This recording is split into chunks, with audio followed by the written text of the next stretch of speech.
Hello, welcome to the Skies and Currents podcast. Today is Sunday, June 9th, 2024. I'm here with Christina, and we're going to talk about the week ahead. Hello, Christina. Hello, Tess. Hello. How are you doing? I'm good. Um, the last day or so, there's been kind of like a dramatic shift in the way that everything feels. Um, it's not been bad, but it has been kind of dramatic. Yeah, Dramatic in shift and dramatic in experience. Um, but good, mostly. How are you? I'm good. I am. I'm trying. You mentioned that, and I was like having a hard time tracking what that was until I realized, like, oh, Mars just left Aries, which I have been looking forward to for a while because I've been, uh, unlike you, do not like moving at the speed of Mars in Aries. So I've been like, oh, I can't wait for Mars to like get the fuck out of Aries and move into Taurus and slow the fuck down.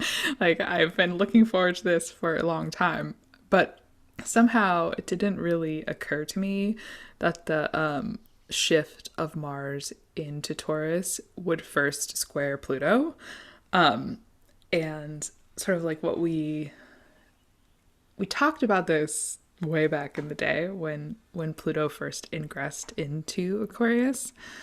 But since the outer planets move so slowly, like when they move into a new sign, they kind of it takes a while to get used to their presence in that place. So this is the first square of Mars to Pluto in Aquarius, right? So the first square is always going to kind of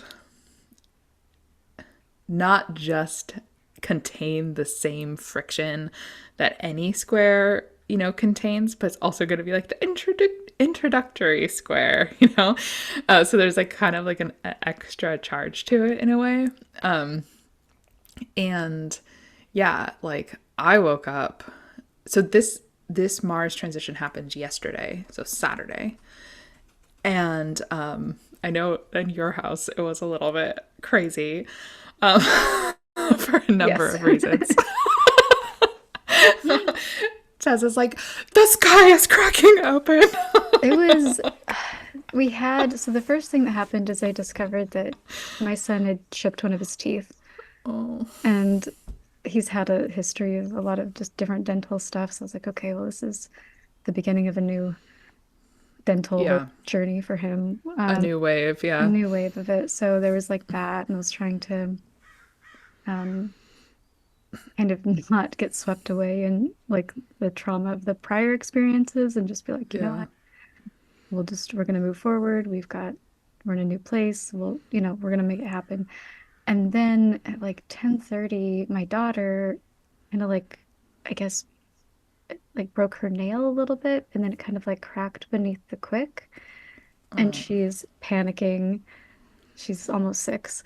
So she's panicking. She's like, I don't want to touch it. I don't want to do. So I'm like, oh gosh, we got to find super glue. So I'm wandering around trying to find super glue. And eventually, Jeffrey ended up going to the drugstore to get some nail glue. And then I'm using like a section, like a little teeny bit of a tea bag to as like scaffolding to like hold the glue and then a band-aid. And so it was just kind of like this very heightened evening. It Right. was getting later and later. And then we had the most intense storm that I think maybe I've ever been through. Um, it was, well, no, not it, except for in Hawaii when the Yeah, power went when out you for a like very long time. when you had to It's flee like intense. multiple No, natural so not the most, disasters. not the most intense storm. I'll take that back. But it was s- so loud that the first lightning it sounded like it was directly above us, and it sounded like explosions or like this weird cracking open, and then the lightning remained like that loud and that quality for hours. I was like, okay, so we're all just everything's cracking, open right now in a way that feels pretty darn ominous, Dramatic. Oh my very God. dramatic. And everything's Well, fine, you know, nothing serious has happened. It just had this like tone of intensity. right. Well, it both of your kids have strong Taurus signatures, so that kind of makes sense with Mars moving into Taurus. But you do get a lot of like weather stuff with Hmm. Taurus. Like I remember when Uranus moved into Taurus, in 2018, there was a whole slew of earthquakes in LA that happened right at that time, and all the astrologers were like, Uranus in Taurus, the earth shaker. And I was like, oh, why is it so literal? But it was like a lot of like just kind of weather sort of significations that come up sometimes with Taurus, but like extreme weather. When the malefics or like difficult planets interact. But yeah, that square is from Mars in Taurus, which is a sign where Mars kind of chills more in. It's like a slower moving sign. Mars is considered to be in detriment there, which can cause difficulties, but I think it can cause certain challenges for like people who are born under that signature. But in a way, when Mars transits through Taurus, it almost feels like a time to just kind of slow down and get a little bit more focused, which can be nice. But this initial ingress with the square to Pluto, that's gonna that's gonna send kind of like a shockwave across the fixed signs a little bit. And today, actually, the moon right now is in the early degrees of Leo. So there's this like hard square from the moon to Mars, and then a hard square from Mars to Pluto, all in those signs that don't like to change really.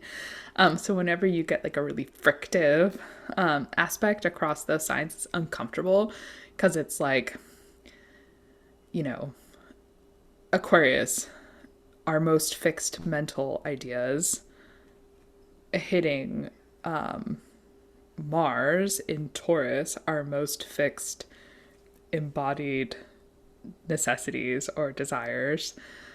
So it kind of like with the tooth chipping and the nail chipping, it's like, you know, things that should be solid getting like a little shock wave through them. And it being mentally disturbing Aquarius.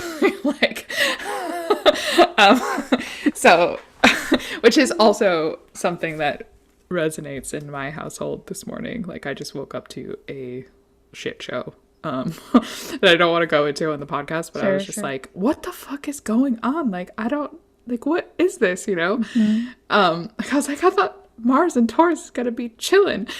And then I looked at the chart and I was like, well, yeah, I missed a really important detail there. Pluto, hi Pluto, trying to make everything more dramatic and traumatic than it needs to Hmm. be. Yeah, and then I've had a lot of like I've had people and then also myself have um like abandonment, rejection, imposter syndrome kind of stuff coming up too. I don't know if that's the same thing, but I could see that being Pluto and Mars. Yeah, I mean, Mars has been applying to Pluto for a few days. Like, I don't normally consider cross zodiacal sign like aspects so much. Like, technically, you know, Aquarius is square to Taurus, right? But by degree, very late degrees of Aries are also kind of square to the very early degrees of Aquarius. And normally I wouldn't consider that a square, but because of the outer planets, they kind of don't really respect the sign boundaries. They're kind of like outside of the system. Like, So I kind of do, I do count those like off zodiacal aspects a little bit more when it comes to the outer planets.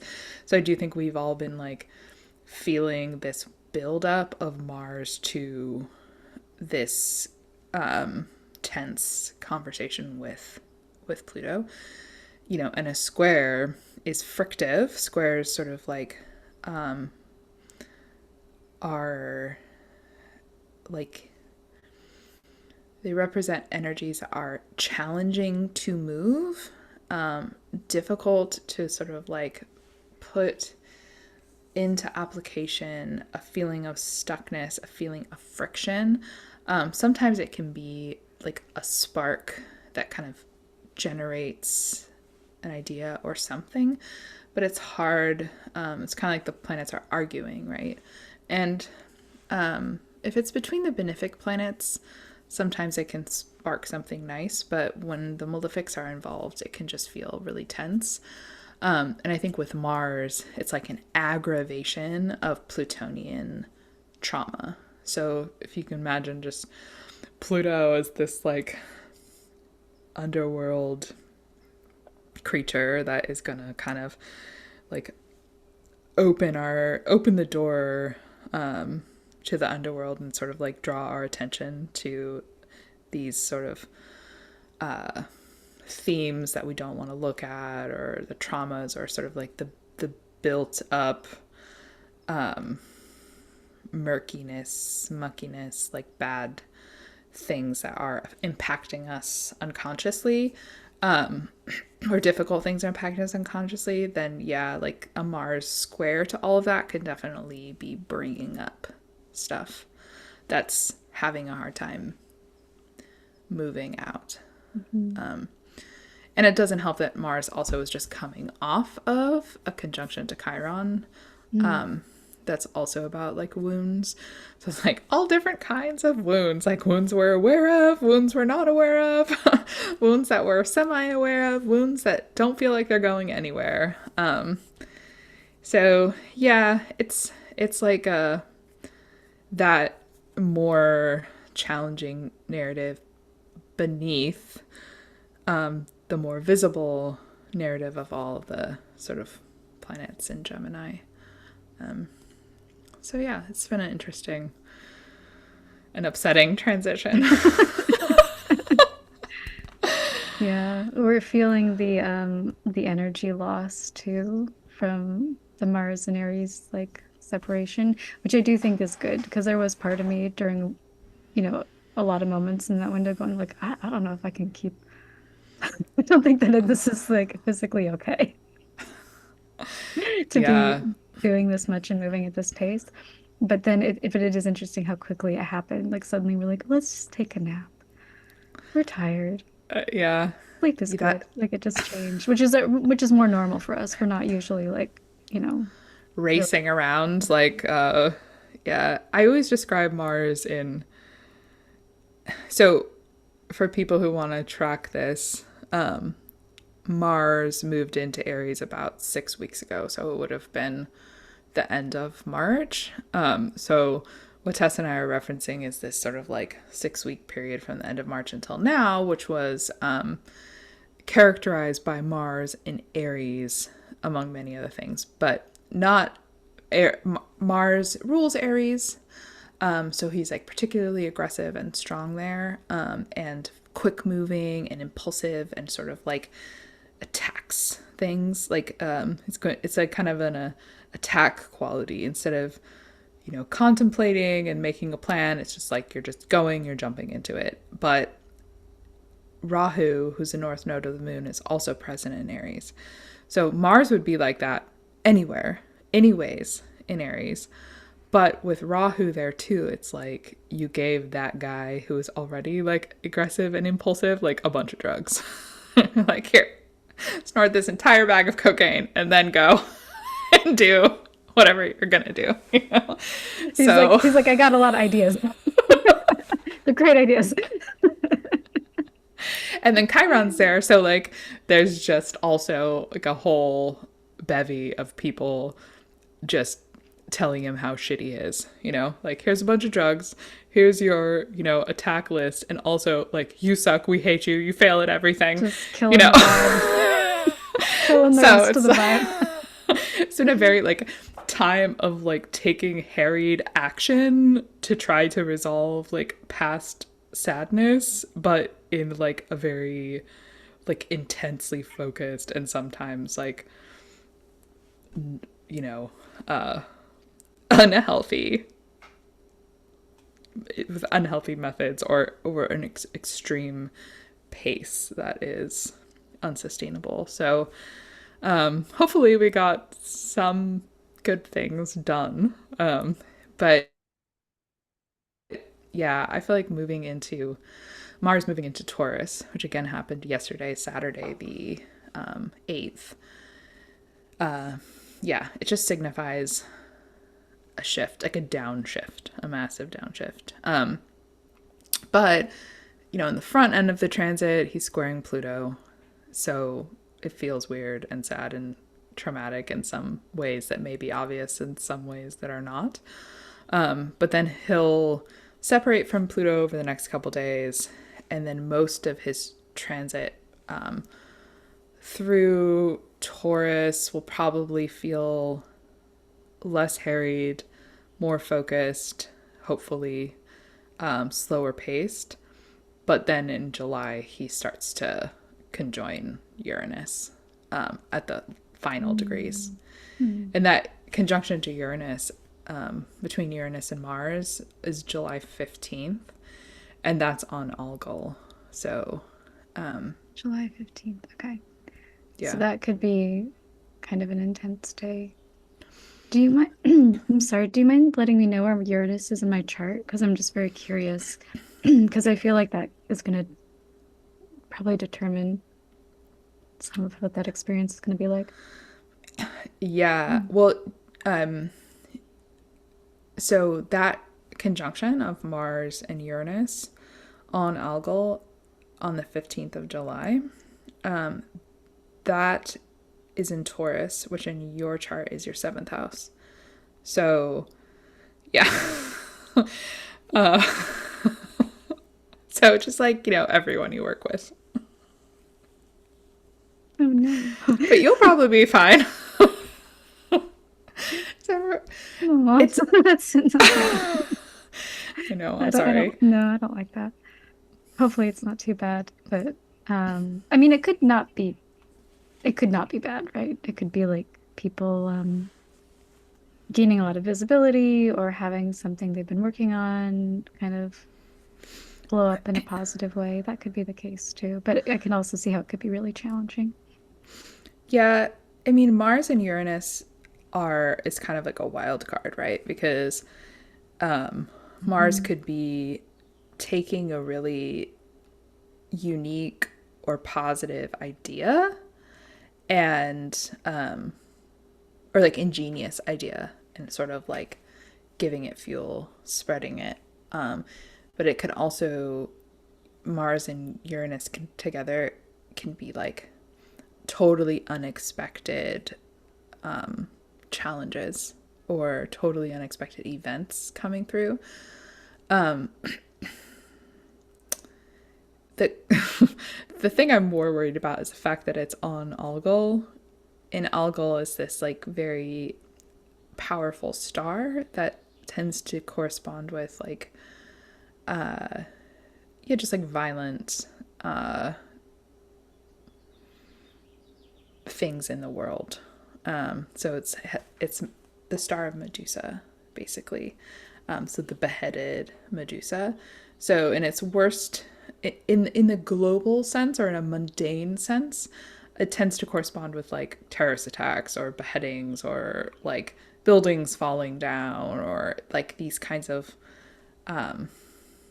qualities of severing, because Mars has a severing quality and Algol has a severing quality, and then throw Uranus in there, like a little dynamite into the severing. So that's more of like a global mundane astrology concern. But in the personal life, it kind of has more to do with our intuition and sort of like uh, our ability to act, like how intuition and rage and sort of like emotions, and sort of like acting from emotion, without like a rational thought process like intervening. And sometimes that can be good because it can be like a breakthrough, and then sometimes it can be very dangerous or self-harming or harming to others. So it's just kind of like this moment of like unbridled action through intuition or emotion, that's not being consciously processed. So yeah, I do think middle of July, it's like this weird week of who knows what could happen. It's like this sort of just has this dangerous quality to it. But I do think that the weeks leading up to it, though, seem really nice. So, like, you know, the last 2 weeks of June and the first week of July, I think will feel really lovely because we're going to have Mars kind of we're getting the reprieve from this Mars and Aries transit that we've been under for a long time.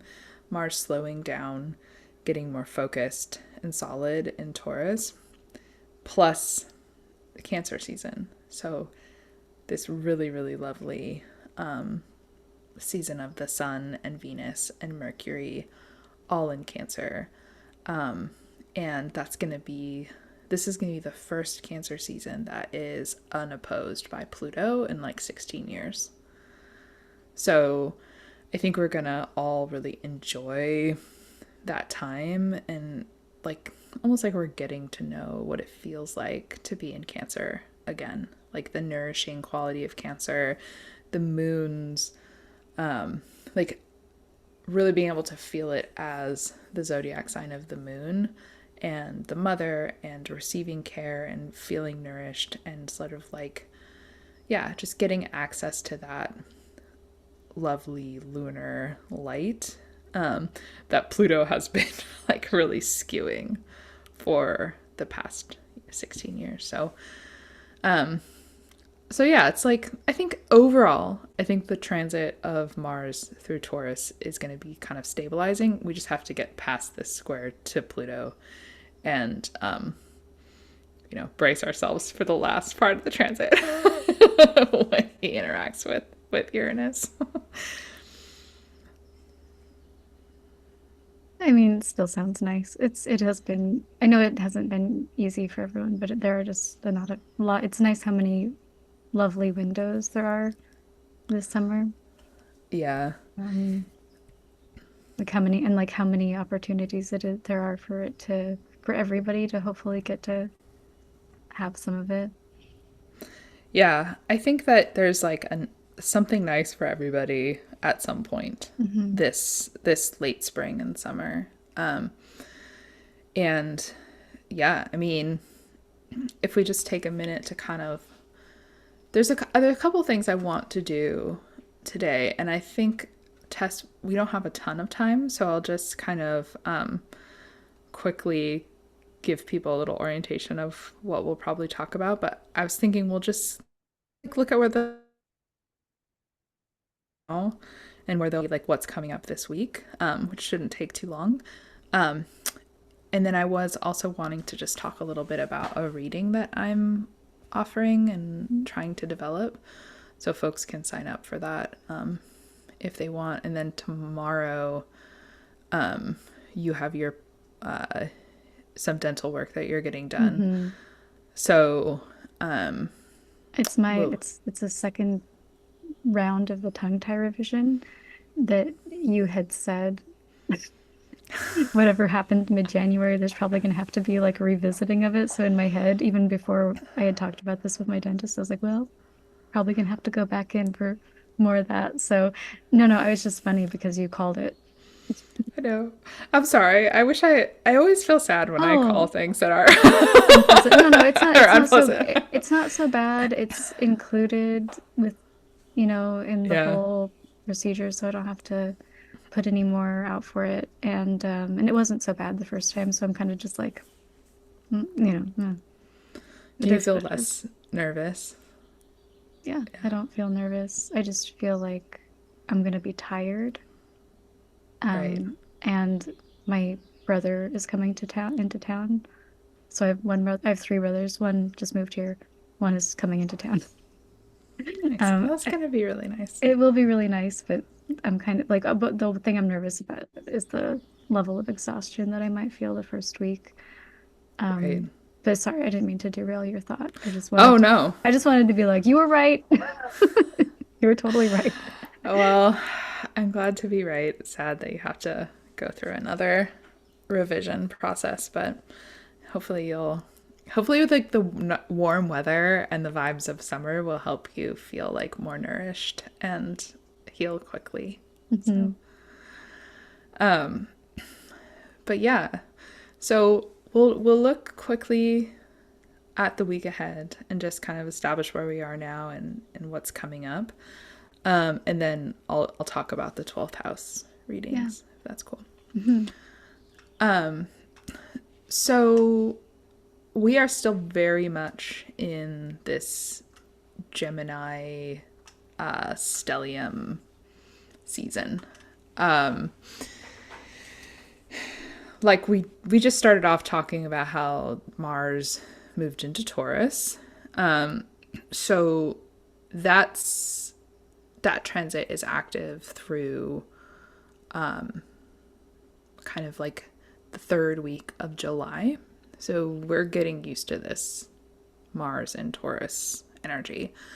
On Monday, June 10th, Mars, the square from Mars to Pluto will go exact. So Monday, which this podcast probably won't even be released on Monday, we'll probably put it out on Tuesday, but Monday and Tuesday, um, you can listen to this and be like, oh, that's why it felt weird and sad and traumatic. But there might just be like a process of being forced into facing something that you've been avoiding. Because, yeah, the fixed signs tend not want to tend to not want to get derailed like into like out of their process. And I think that with Pluto there, like he's in this the very early stages of derailing whatever is going on in Aquarius, like little by little over the next 20 years, really sort of like forcing a process of looking deeply into the Aquarian, like whatever is in the underworld of the Aquarius of your chart, you know? So Mars is gonna kind of ping that ongoing story of like what's here that we have to look at that we've been ignoring. So, and Mars's methods sometimes are a little forceful. So if you feel like Monday, Tuesday, really even it could kind of color the whole week, but it'll start to lessen after the square goes exact. But yeah, like whatever comes up those days, it's just stuff that indication of this ongoing process of what is going to have to be upturned, and what we're going to have to keep looking at and examining. So it might not be the most pleasant of days, but I think by like Wednesday, the moon moves into Virgo on Wednesday. And the moon being in Virgo, that's going to directly sort of start talking to all of those Gemini planets that we have transiting right now. And the moon is ruled in Virgo is ruled by Mercury. So we're just going to have like Monday, Thursday, Friday is going to be like upswell of all of the Mercurial Gemini vibes. So that's going to bring up, meeting new people, like being in conversation with a lot of folks, needing to get really curious about a process that's happening or something you're trying to move forward. We still have Jupiter, Mercury, the Sun, and Venus all having their party in Gemini. Last week, Venus had her superior conjunction to the Sun, which is, I don't think we talked about it on the last podcast, but I didn't go into depth about it. It Venus has the same, like a very repetitive cycle. So she will have had the same conjunction to the sun 8 years ago. So, one thing that's kind of interesting to thread into any kind of astrological analysis is to think back to 2016, especially like the spring and summer of 2016. You may find that there are some kind of like re-emergent themes. And it's not that it's so important to make plans around those themes or anything like that, but it's sometimes a really fun and interesting process to go back and think like, oh yeah, I was dealing with some of the same things at that time. And sometimes it's just really helpful because you're like, oh, look how far I've come. Or like, sometimes it can be discouraging if you're like, oh, the same shit is happening again. But it can also be helpful because maybe you can reflect on, okay, maybe I should react to it differently this time. But all that to say, Venus just reset her cycle with the sun. So she's gonna start separating from the sun. Like right now, she's 2 degrees away. And the farther that she gets from the sun, the brighter she's going to get in the sky.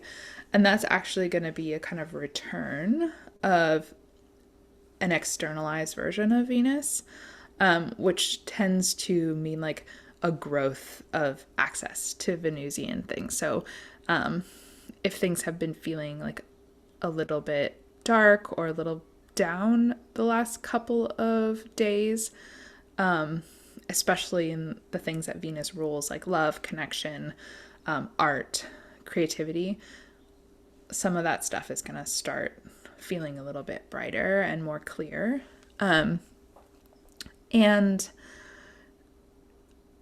you know, the fact that the cycle did reset in Gemini, it is worth looking at what does Gemini rule in your chart, because there's some Venus work that you're going to be sort of diving into that pertains to Gemini even after Venus leaves the sign. And then on Sunday we get Mercury's superior conjunction to the sun in Gemini, the sign he rules. So Mercury's conjunctions are a lot shorter. Mercury's cycles are a lot shorter than all the other planets. So it doesn't have the same gravity as like a Venus cazimi, but Mercury's cazimis are always nice for insight. So, especially Wednesday and Thursday, as you're talking to people, as you're exploring or getting curious about whatever you're doing in the Gemini part of your life, sort of like be listening and be extra attentive to what you're hearing and seeing and the questions you're asking.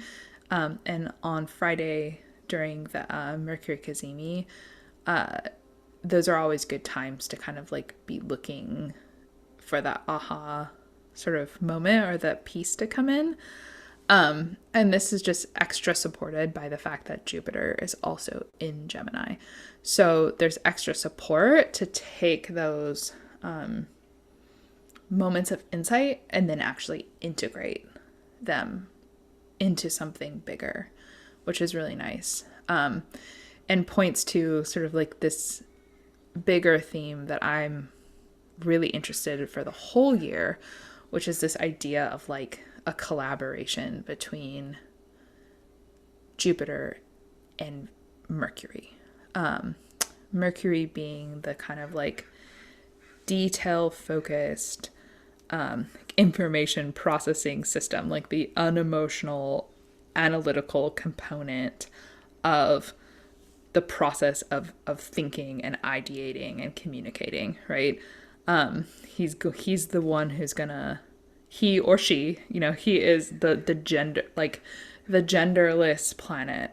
None of the planets have really genders, but Mercury is the one who, it's part of his mythos that they are kind of genderless, and that is also reflective of their neutrality. Like Mercury has this neutral orientation toward information.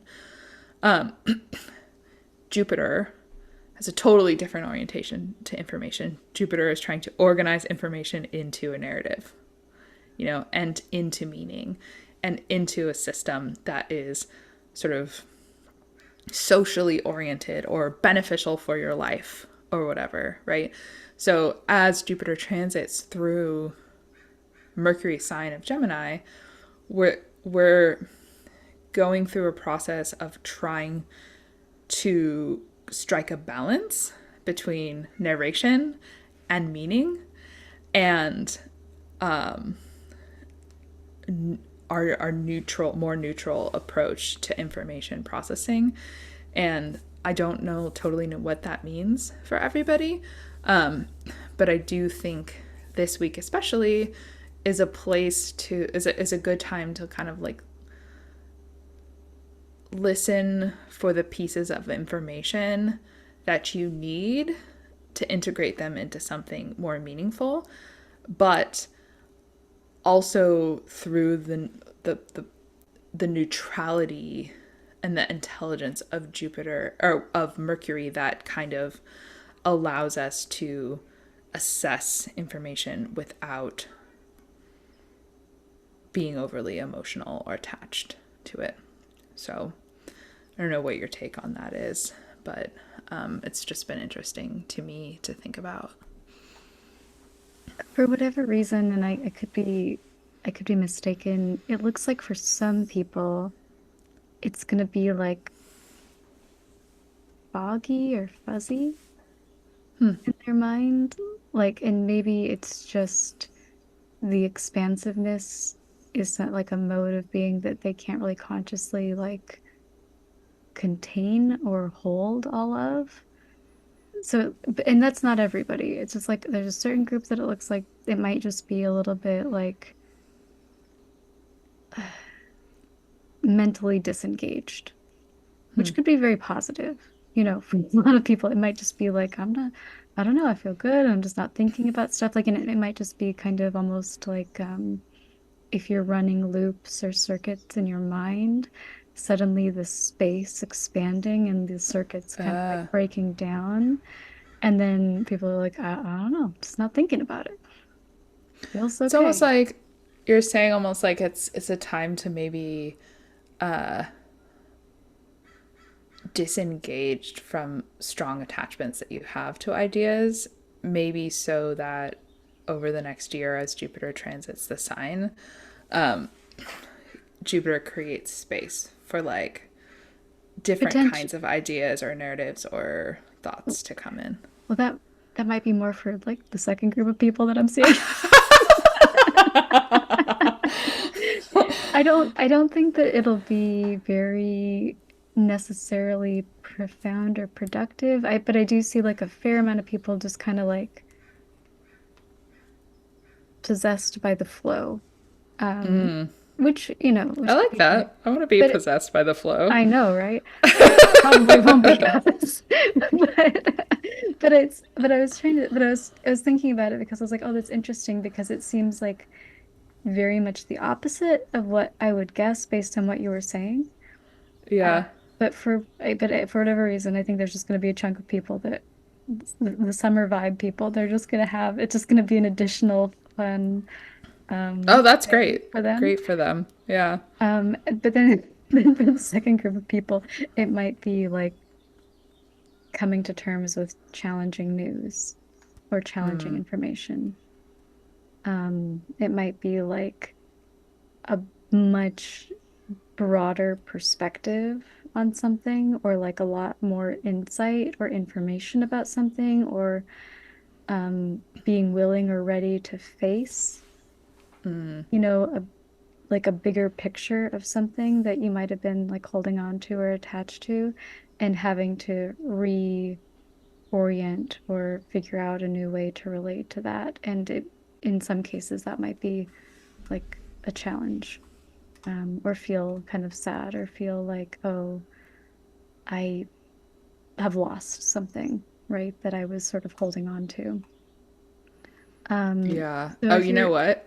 yeah, The oh no, Cazimi, the Mercury Cazimi is actually square to Neptune. So oh there interesting. you Oh, go. so there you go for the first group Yeah, of yeah, people, yeah. right? They're the first Yeah. group, they just get to go do the Neptune thing, which is Yeah, yeah, great. yeah. All right. Um, No insight yeah, necessary. no insight Just necessary. go have a Gemini party and Yes, feel the Neptunian vibes. yes. Wonderful. And then if you're in the camp of like, oh, kind of realizing something about yourself or your life or your preference or about someone else or about something else, you know, kind of letting that sort of wash over you, like a wave. So instead of feeling like I identify with this part of the beach and this was good and true, and suddenly the wave has come in and washed it all away, like standing back and revealing, like, oh no, I am the entire beach. And it's okay for parts of my attention to come and go. Um, Yeah. even if it's hard for me to describe it because it might feel very important. And it's going to be really hard to be like, that wasn't that important, because it'll just, but, just remembering that there's kind of like a bigger story that we're all a part of, and that there are valuable moments in our life where our attention is drawn to something, and that just because something that we were kind of fixated on or attached to dissolves or is revealed as incomplete or is revealed as incorrect doesn't mean that we weren't able to, um, there wasn't value to that at different points for us.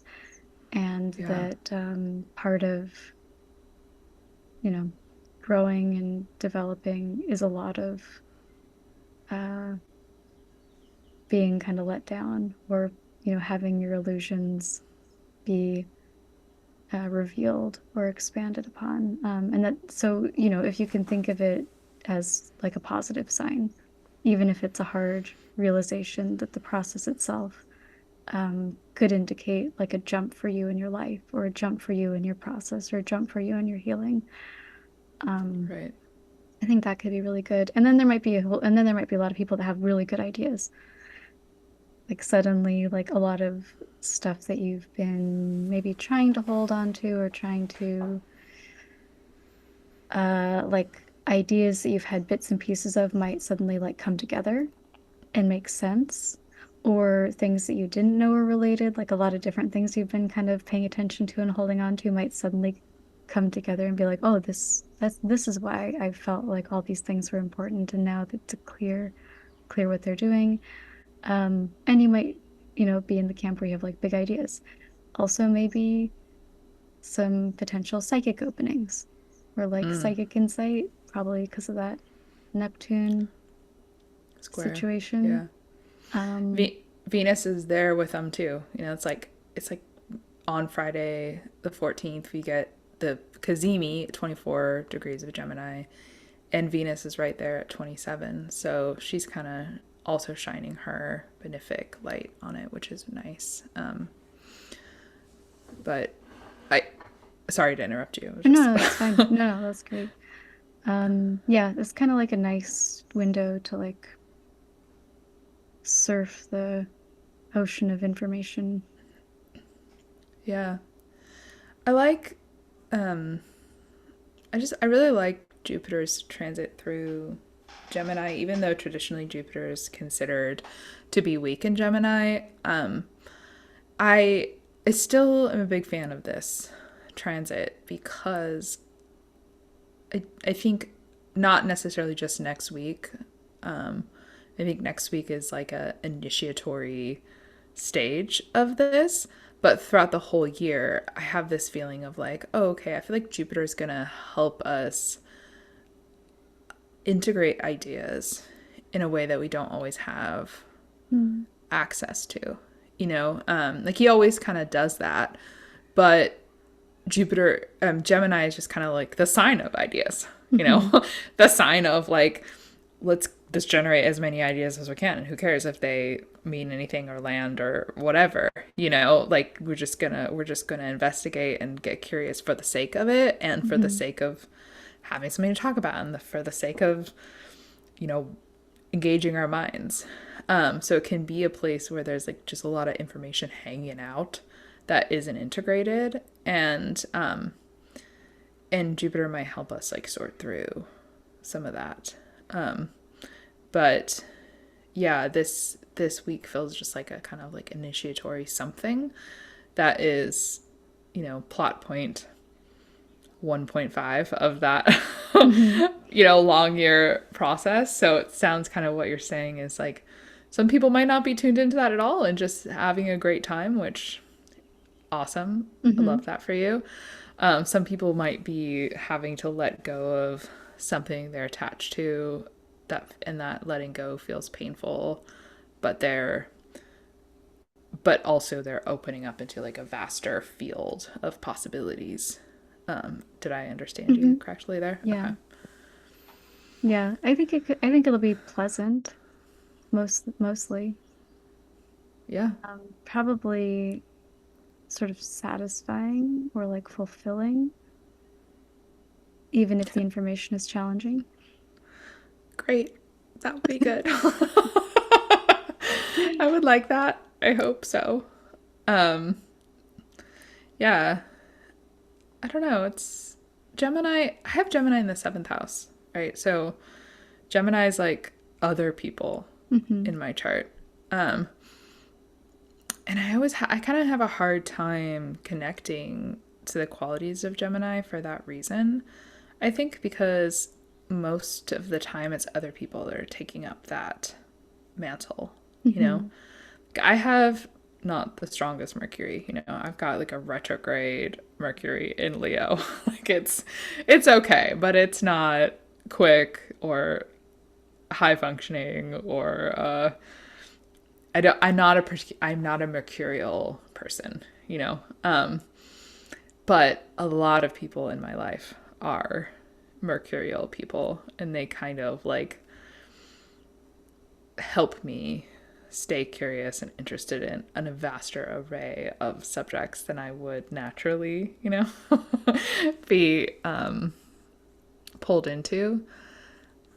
But so yeah, sometimes I feel like I have a hard time delineating Gemini, but I'm excited to get to know it better this year with Jupiter transiting there. Hmm. I know that the experience of it, I'm sure, is like rough, and a lot of things that are like easier for a lot of people are like more challenging, but I still think that your Mercury makes you extremely like introspective and creative from the depths. It's like your creativity has to come from a really, really deep place. And I don't think that it's a bad thing to have to really thoroughly digest things. Like I Yeah. think that, I mean, I know it's easy for me to be like, these are positive qualities, Christina. Like, it's just, I know that it's harder to live in the world with these specific qualities because the world is very like, show us you and all of, like it's Yeah. kind of, harder to be person with these things, but I think it does make you just very lovely and kind of lends a lot of strength to your mercurial creativity and expressions. Well, thank you. I appreciate that. I mean, my Mercury. does what he has to do for me. But I just don't have the. I think I don't have the natural speed like of Mercury. I also have a retrograde Mars, so speed in general is just an issue for me. Like Mercury retrograde, Mars retrograde, Saturn retrograde on my ascendant. So I'm just slow, you know? And Gemini is like a fast paced, talkative sign. And there's like this mental processing that is rapid fired, you know? And I kind of feel just awash in that environment. You know, I'm not like my mind doesn't move Well, that fast. the kind of funny thing in this situation is that you tend to draw in people in your life that are kind of like, you know, Yeah, no, I fast know. moving and like, in this kind of really quick engagement. So it probably makes you feel like slower than you actually are. Does that make sense? Like it probably like it's Yeah. probably the comparison is probably not helping this assessment. Yeah, that is probably true. Like, I mean, God, yeah. I mean, I don't think you would mind me saying, but my ex-husband like was a Virgo with the sun and Mercury in Virgo. So he was like super mercurial, you know, and yeah, just like very high level of like information processing and wanting to talk about that information. And that is definitely like a pattern of a kind of person that I tend to get along with. So I think you're right in that arena. But yeah, I'm just like always like, yeah, I'm just listening and processing. And I'm like, I cannot produce words and thoughts that quickly. I cannot. So I don't know. I think maybe I am very like a very high level Jupiter person. So I'm like, hopefully Jupiter's transit through Gemini will help me like tie the loose ends together. Like all these like things that my mind has collected that I don't have like the processing power to sort of sort through. But we'll see. I think that I think that this is gonna be an interesting week. I know it's gonna be an interesting week for me. I hope that it's interesting good for everybody else. Yes. I mean, it might be mixed. I think for a lot of people, it might be a transition out of, if you've been having difficulty over the past few weeks, it might be a transition out of that. For others of us, it might be kind of like the initiation of a process, like a good process, but the initiation might be hard, like my uh, extra revision. Right. Um, and yeah, and for some people, God bless you, just party on, just enjoy, I just enjoy it. just enjoy. Yeah. Trying to think if there's anything else worth like kind of getting into, but just a lot of planets in Gemini, man. Like I don't know. Saturn's still hanging out in frickin' Pisces for another year and a half or so. So nothing changed there. Jupiter, like we talked a lot about the Jupiter Saturn square last episode. So we covered that, and that's going to be most active in the summer. So yeah, we're hanging out in Gemini till the solstice, and then uh, next week we'll talk about Cancer and the return of Cancer, and kind of like maybe we'll even get into what that sign really represents. And I'm interested right now in the moon's relationship to solar light. So we'll talk Mm, about that a little bit. yeah, And yeah, I know. Did you put out you'd written something really beautiful about it? Have you sent that out yet? yeah, I sent it out in the last Substack Yeah. update. If you So haven't read that, go and read it because it makes me very excited about the solstice, thank which is you. not usually my holiday, but this year I'm like, yeah, solstice. Yeah, I wrote a little bit about the solstice in the last update, so if you missed that, you can go back and read it. Um, and then I also wanted to just make everyone aware that I opened up a kind of like donation based pay what you can reading to the Substack subscribers. So if you're a member of our Substack at any tier, you can access this. And even if you want to just sign up for the Substack, you can also access it. I wrote about it so you can read the description there, but it's basically a technique that I've been working with over the last season. Basically, I really started it like developing it maybe like in March and playing with it through April and May. And it's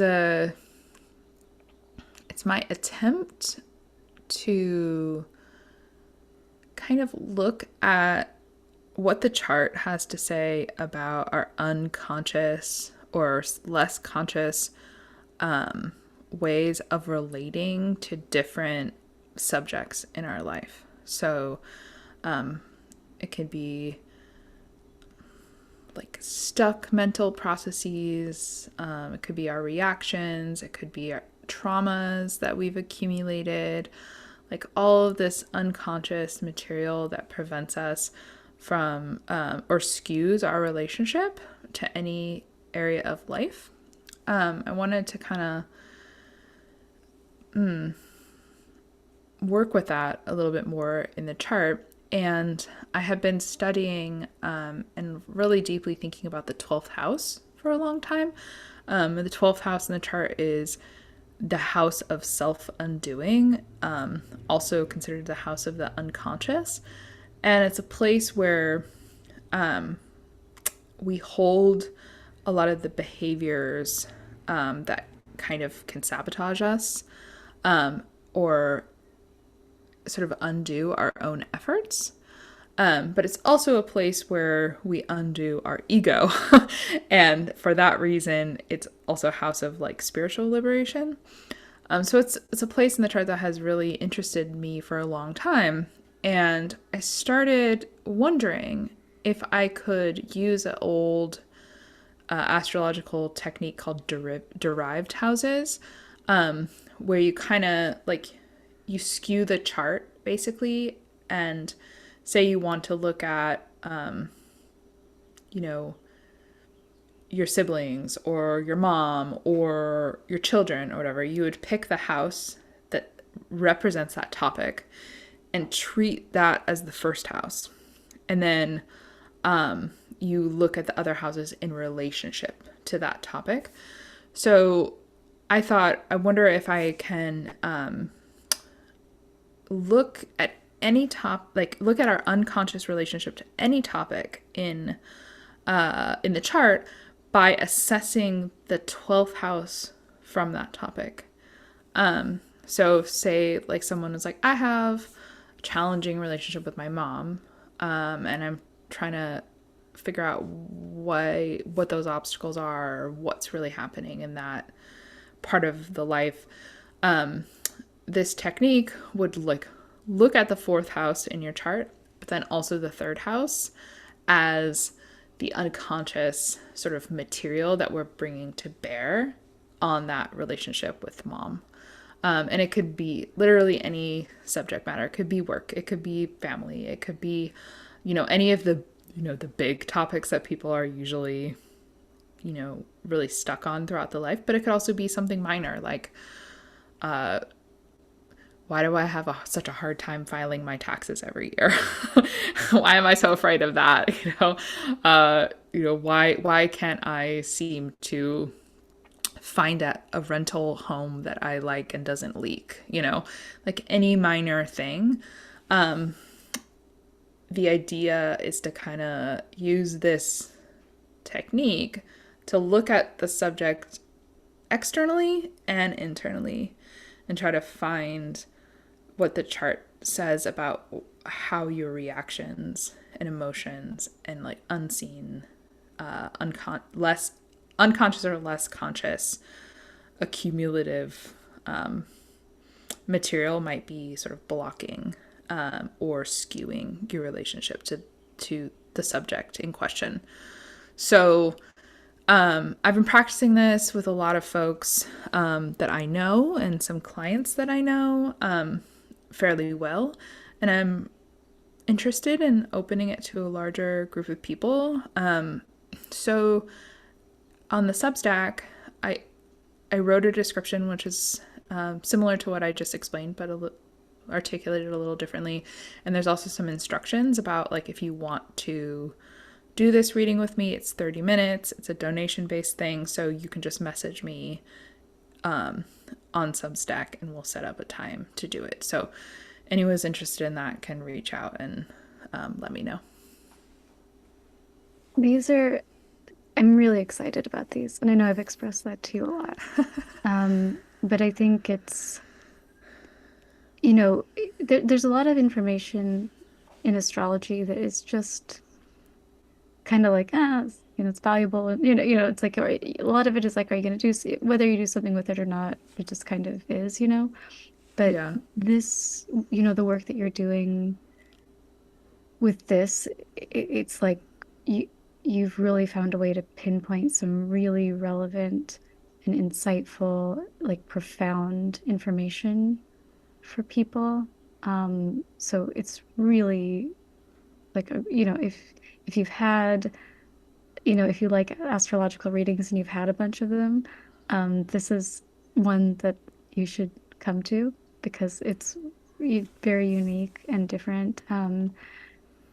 I was thinking the other day about how good your readings are, like in general, like how good you are at doing readings, because it is a separate skill set, right? Like learning systems of divination or if you're, naturally intuitive or psychic, like it's one thing to like have access to the information, and it's a completely different thing to give someone a reading because you're looking at all the information.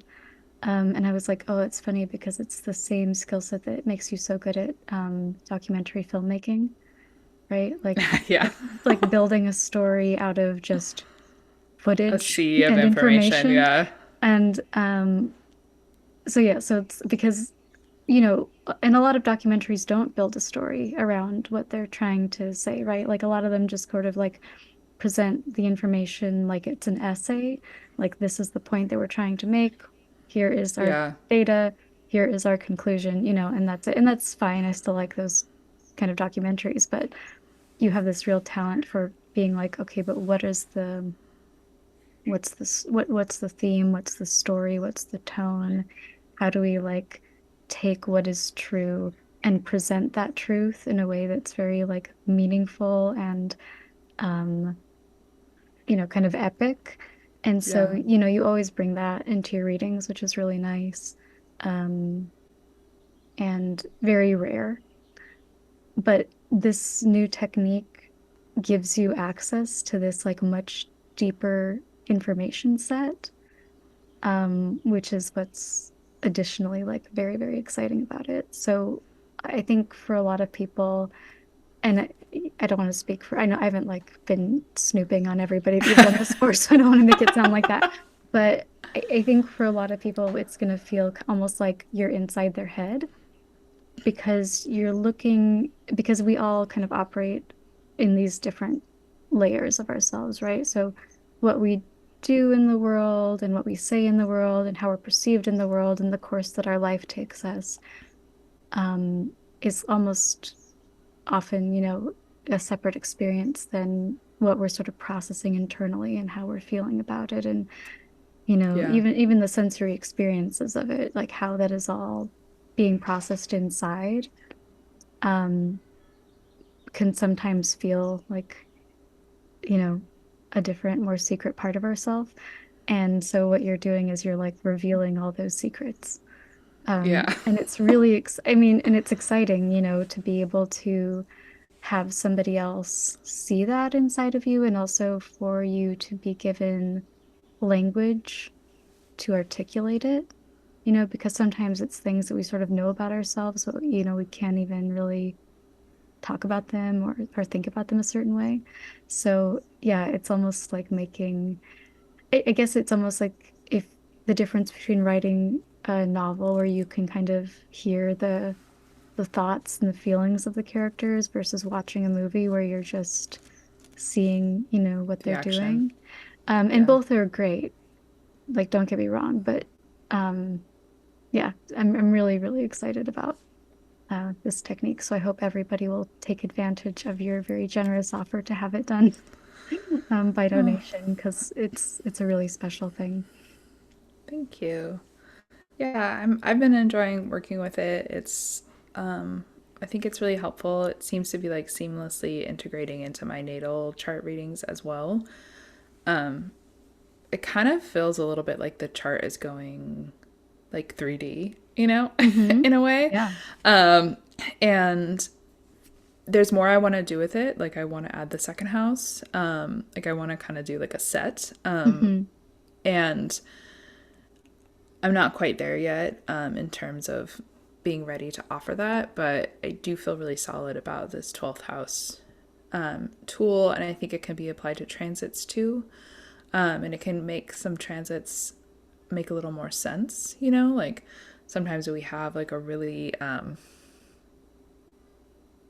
plant, the transit, a year long transit of Jupiter through a sign, and nothing seems to really happen, and it can feel disappointing because isn't Jupiter the big planet of blessings? Like, shouldn't have something can't come through from this, And what this kind of reveals is like every house is, you know, it is manifesting or concretizing the topics that it rules, but it's also applying in different ways to other places in the chart.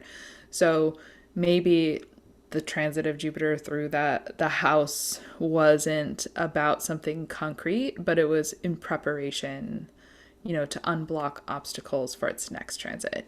So it just kind of, for me as the person reading the information, gives me a lot more access to possibilities of ways that the planets are coming to bear in our life. And yeah, I think that, you know, as I'm learning more and more through living and doing the spiritual practice and, you know, existing as a human being, like so many of the obstacles that we face do come from our perception and come from inside of us. So it can be one of the more helpful things that astrology can tell you is like, okay, here are some of the internal obstacles that you actually can impact more so sometimes than like the external realities. So I think it can be helpful. I hope it's helpful. And I would love for people to sign up for it because it's good practice for me and it's helping me develop my personal approach to astrology, which is becoming more and more oriented toward trying to help people remove obstacles as opposed to just, giving a bunch of information. So, yeah, that is happening. Again, sign up for the Substack if you want access to that. And Tess, do you have anything else you want to add before we go? I don't think so. I think, Tess yeah. has a really fascinating and lovely looking new offering that we talked about last time. But in case you missed the last episode, it's called Drinking from the Depths of Self. And that is an intensive offering that's going to be over the course of 6 months, right? Hmm.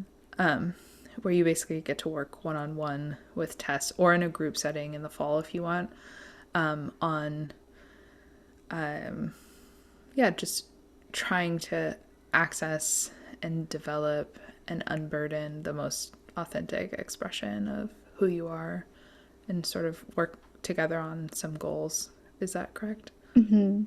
Yeah, it's like trying to get that internal process and the external process to line up more. Yeah. It's a big part of it. And yeah, and then also within that explore the internal process and then direct the external process. So yeah, so it'll be really focused on the last section of it, at least will be really focused on like your individual, like if you have goals that you want to achieve or something that you want to complete in the world, or if you don't, if you just want to feel like I want to express more of myself and what could that look like? Yeah, that'll be a big part of the end. So I'm really excited about that, and I'm excited about the group that's coming together in the fall too. Um, it's just again just a really nice group of people that seem to be showing up, which makes me really happy because it kind of adds to the confidence of being like, no, you should come. It's going to be great. People, Yeah. the other people are really great, so it'll be nice. Awesome. Yeah, there's information about that, about Tessa's offering, which I'm sure is going to be amazing and wonderful, and like truly helpful in a way that is rare. So that there's a link to her workshop in the same post. I think it's called June Updates in our Substack. So you can access information about that as well as my the offering of this pay what you can reading. So yeah, thank you guys for listening. We love you. We'll be back next week. Yeah, thank you so much, Christina. Thank you everyone for listening. All right. Bye, Tess. Bye.